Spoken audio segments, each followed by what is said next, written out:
কি ফিলিস্তিন নামটা শুনে এড়িয়ে যাচ্ছেন? যান, এড়িয়ে যান। কেননা ফিলিস্তিন তো আর আমাদের বাংলাদেশ না। কোনো সমস্যা নেই, এড়িয়ে যান। কিন্তু একটা কথা মনে রাখবেন, সেই কাল কিয়ামতের দিন যখন আল্লাহ আপনাকে প্রশ্ন করবে, তখন কি করবেন? কি করবেন যখন জিজ্ঞাসিত হবেন যে কেন আপনি মজলুম ফিলিস্তিনদের পাশে থাকেননি? জানি উত্তর দিতে পারবেন না, কারণ আপনার নিজেরই জানা নেই এর উত্তর কি হবে।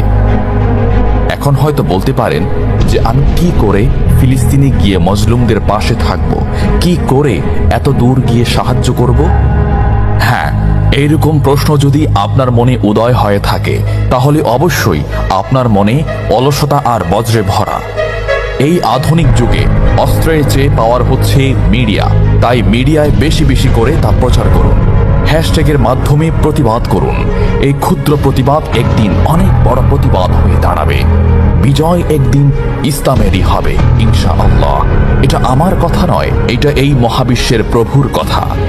একটা কথা মনে রাখবেন, ক্ষুদ্র ক্ষুদ্র বালিকণা, বিন্দু বিন্দু জল গড়ে তুলে পাহাড় পর্বত, সাগর অতল।